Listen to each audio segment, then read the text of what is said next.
Hey, how's it going? It's me, RP. It's really fucking hot and scorching out here in the car park. Now I am at the National Bikers Weekend 2022 at the Marquee. Today is Friday afternoon actually, and I just already went through part of it. Just wanted to show you guys what's going down here at the Marquee over the weekend. If you see some things interesting, do come by.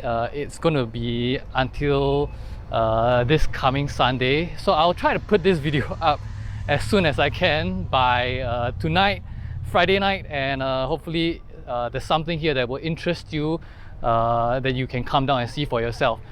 Now, right off the bat at the car park, I mean, the first thing you can really actually see is all the bikes that everybody has lined up here. So you have bikers from all walks of life coming down to the Marquee to, you know, hang out, share their life, and just see what's in store in the Marquee 10. Now, this event is actually not as big as one of the previous events, the Singapore Bike Show that was held at Singapore Expo.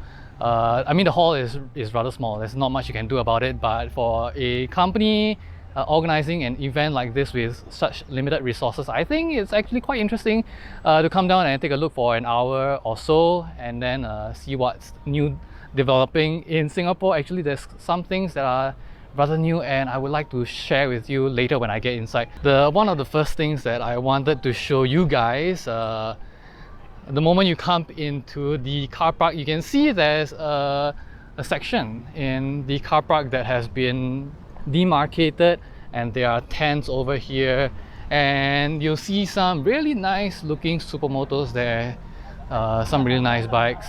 Earlier this morning there were a couple of people that were practicing Gymkhana in the stretch over there, and there is going to be a Gymkhana competition this coming Sunday in the afternoon.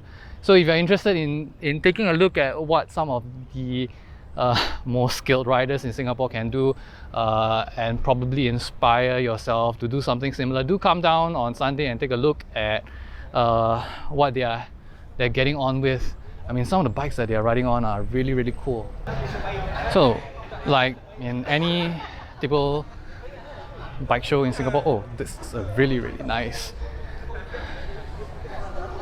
This looks like a Pennant stuff. I'm not really very good with Harley engines, but that's a really nice bike. Some nice things over there. But basically, the outer tent over here, I'm going to just walk myself into this side because there are some nicer looking bikes.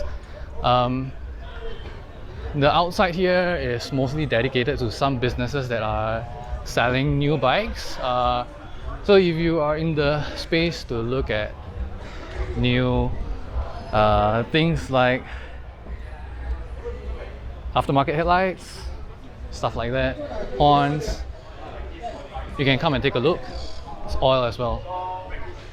I mean, KF1 is over here, and they're basically sharing with everybody how you can actually book a track, enjoy a bit of supermoto action on the KF1 karting circuit. So now we've gotten to the inside. Usual, there's always going to be a booth sharing with you about motorcycle insurance, and of course some more bikes from motorsport that they are distributing, and of course cameras. Although if I were you, I kind of like having the Sony cameras, so they're not really here, but the cameras that this company is selling is mostly more for those of you that want integrated cameras that is mounted on your motorcycle and you don't really want to take it off and charge it on your own. And of course, your usual traffic police, public safety announcement booth, as well as tires. I mean, Motorworld is also here. I think they do have some stuff that is on discount. If you're interested, do come down and get some stuff if you really need something new, because there's some things I think they are putting up on sale here right now. Especially if you want new jacket or new gloves, I personally would probably think a nice jacket would be probably very worth buying right now if you come down, because I don't think a lot of you have jackets in general. But they're expensive, and I can understand why people don't really buy them. Zontes is also here, you know, the Chinese motorcycle company. To be honest, I wouldn't buy a Zontes. Let's be serious. I have issues with buying Chinese-made motorcycles because of the support and the build quality. But as you can see over here, a lot of the new current Zontes bikes, they look really, really good. If I were to take away all the badges and just close my eyes and just look at it like that, I could easily mistake them for one of those Indian-made BMWs, the like G310 and so forth, because they really, really look the part. Still, a good bike does not necessarily make a sensible purchase, because that's the kind of thing I am. If the bike is not proven to be reliable, I generally don't recommend people to buy it. But of course, this is an unfair bias on my part. I would challenge Zontes to come to me and show me their bikes test ride, and I'll see for myself whether it is you know, as good as the big boys in the market. Now, this is a company called Idea. I mean, a brand called Idea. They are being distributed by Reize in Singapore. I mean, it's homologated, but they are not ready to sell it. They are going to be showcasing it. If you're interested in electric bikes, you should definitely come down and talk to them about the state of electric bikes in Singapore, because there is a lot of interesting things going on. For example, this one over here, technically it's capable of some limited self-driving already by now, similar to the one that Honda showcased, but a bit more primitive. There is a steering motor that controls steering, and the company that makes this has tried to experiment with the self-driving system, and for now it works on a bike like this because it's three-wheeled. They just lock the rear axle, the yaw, so it's being self-driven as if it were a trike or a car, which isn't a really big issue if you're talking about moving the bike from the parking lot to your doorstep at very low speeds. So that is a kind of application that is actually quite interesting, and it's quite surprising that a small company like Idea, I think it's from Japan, has kind of done something with it, and there may be something to show for it. There are other really cool looking possible bikes like this. Not sure about how much it would eventually cost, but if you touch it, inbuilt alarm, and it's a very light touch. Could be a bit annoying, but could be quite useful to have. You don't really have to buy your own alarm if you want to, but I can see it as a possible replacement for Grom and Z150 out, or Z150, the Pocket Z, the Pocket Kawasaki 150 out there. If you are Z125 Pro, sorry, it could be a very good replacement for that market. It looks compact, very low to the ground, short wheelbase, but I think it is slightly better than the Grom and the Z125, primarily because the ergonomics looks a bit more comfortable for somebody like me. I'm about 180 centimeters tall, and I never really liked the Grom because of how much it feels scrunched up on there. When I sat on this, it feels rather okay, to be honest. Now, more bikes from Speedway Motor. I mean, there is an Olin's booth here. Of course, Olin's sells suspension, but look at the sweet little showcase they have brought. a new Speed Triple 1200 RR that they brought for this show. Really, really sweet. Even if you're not in the market to get a brand new aftermarket suspension, they really have some nice eye candy to take a look at. So there is going to be a booth here also, 18 Motor. They've got this really sweet looking fat boy. I mean, anybody that watches Terminator 2 likes the whole Arnie's bike. I mean, this is a brand new model. It looks nothing like the old one, but there's a bit of hints of it. You can come down and take a look at them. This booth is primarily going to be doing these few bikes are going to be on auction. So for those of you that are possibly may want this, you can come down and take a look as well. Now, this is Mud motorcycle, not Mud Rempit, but Mud Motorcycles. I actually talked to the dashing man in the white shirt over there. He's the owner of the company. He's going to be here, I think, maybe over the 3 days to talk to you. Mud is a UK-based company. Also, all these bikes are originally from the UK, but the Mud motorcycles in Singapore is actually a separate entity. So you could say it's a Singaporean business. At the very least, this means if a lot of you were into Mud motorcycles, I mean, you like the look of it and you were interested in them, but you didn't really know whether you should bite into it because of the whole issue with support. Maybe it is possible to give it a try because from the looks of it, the fact that they have an actual local physical presence here means that may not be as much of an issue. You should come and take a look. I mean, look at this. This is fucking sweet. I am personally a naked bike lover. I mean, I love scramblers. I ride a Ducati Scrambler, so it is quite a nice looking machine over there.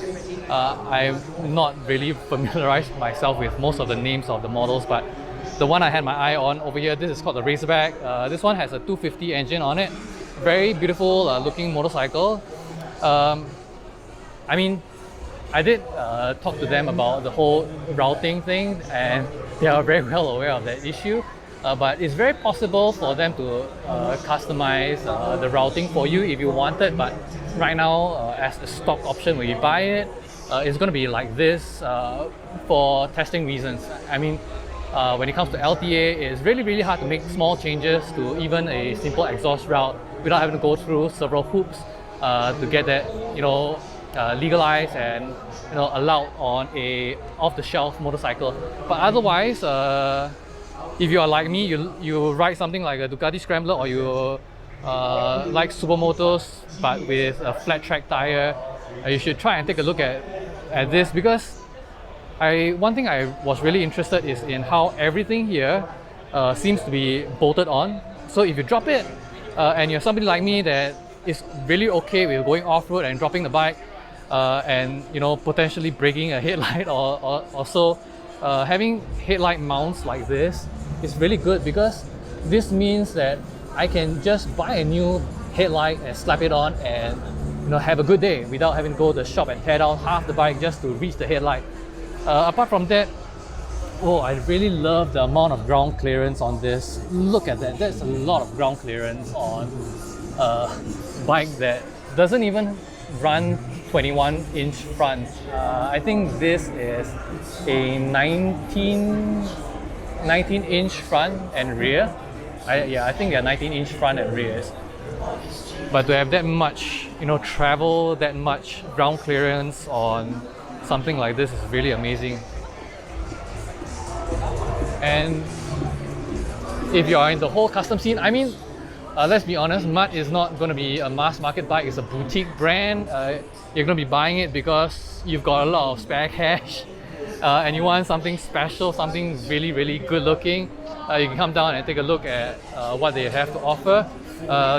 These are some of the helmets that they are reselling. They are not actually manufacturing this.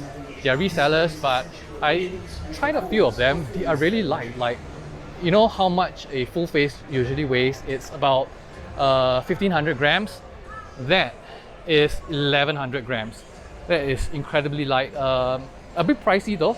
The half-face ones, the 3/4 helmets, they come in about $300-ish, and some of these over here, depending on the paint job, they can go up to about $1,000.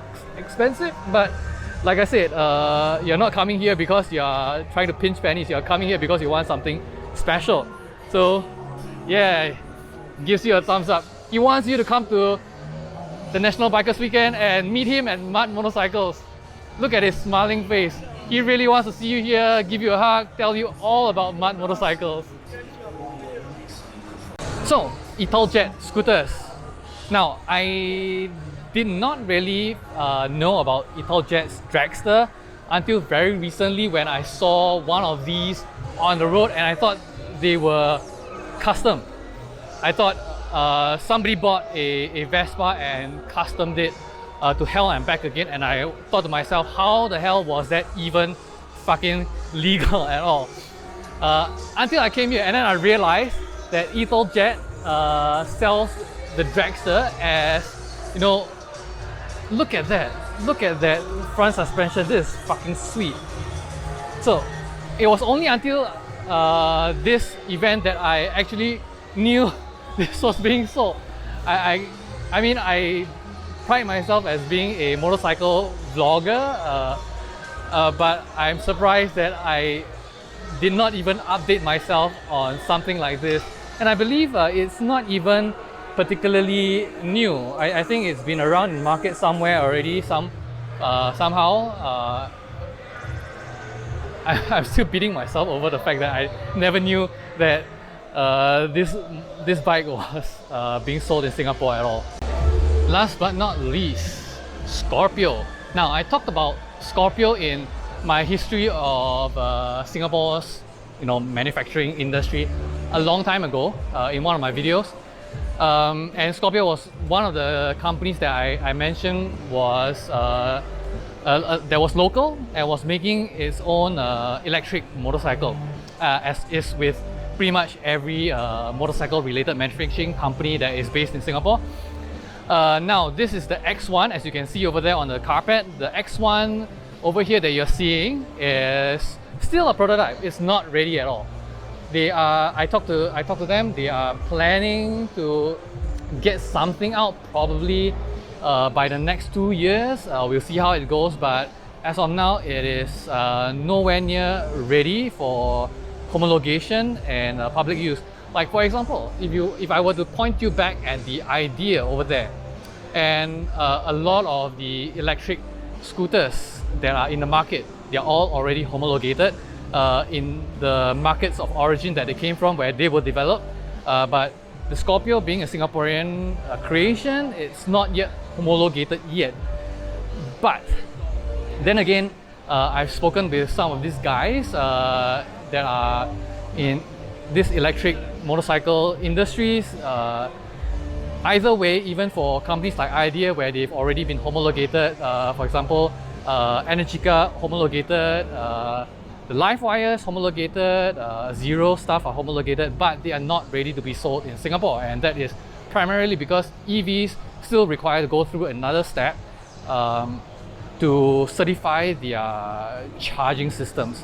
Now, because let's be serious, there's a lot of bad news, bad vibes, especially in regards to the issue of PMD riders, and they've given the government a lot of grief to the point where they've instituted a lot of things before an electric motorcycle can be sold in Singapore. So long story short, we are still going to be a long way away before we see them in the market. So for example, Ma motorcycles, they are not here today, but they have the new motorcycles, a brand of scooters from Taiwan, electric scooters. I think they're from Taiwan, but they're not ready as well. There's a lot of issues with testing, getting them certified to be sold in Singapore to the mass market, and ensure there's no like explosions happening in the car parks when you charge them on a regular Type 3 charger. But other than that, just keep an eye out if you would like to learn more about what the future of EV motorcycles are going to be like in Singapore. Do come down and speak to our friends over at Scorpio and probably Raceworks at Idea if you want to learn more. Other than that, you know, even Chongqing is here. They are here to sell showy helmets and various other accessories, which I'm not really going to talk too much about because every motorcycle show always has companies like that. And the primary draw to come to these shows and go to those booths is really, I think, some of the discounts that they probably might be providing. Now, today is Friday. There's not much of a crowd. To be honest, I would have liked to probably film some of the babes that some of the companies have probably promised to have brought in, but I think they are only paying them to come in on Saturday, Sunday, where there are bigger crowds. So if you are into that sort of thing, wink wink, do come down on Saturday or Sunday, preferably Sunday, because there's that whole Gymkhana tournament out there, which will make the trip down here a bit more worth your time. So this is the 2022 National Bikers Weekend over here at the Marquee. If you are interested in this sort of little things, come on down, take a look at what's new in the market in Singapore. I know Singapore doesn't really have that big of a market, but it's still worth coming down and take a look at whatever we get, really. Because this is all we are going to be getting for a very long period of time until, I don't know, maybe LTA decides that custom bikes is a-okay if it's cosmetic and stuff, and then we'll see a lot more of really interesting customs lining the halls over here. Well, the Singapore Bike Show many years back used to have those, but because we've always been seeing the same custom bikes over and over, and most of them are usually not road legal to begin with. They are passion projects by some of these workshops. It kind of wasn't really a huge point to begin with, but otherwise this place is going to be a interesting 1.5 hour trip down to downtown East, and then after that you can go and have your lunch or dinner somewhere over here and then be on your way. But at the same time, do come here, connect with other riders if you want. Personally, I've talked with a few of the owners at the booths, learned a bit more about, you know, the developments in the industry, and it's really interesting to hear. So I hope you do come down. If you're interested in this thing and you like this video, do remember to give me a like and leave a comment down in the doobly-doo below, and I'll see you next time. Peace out, bye bye.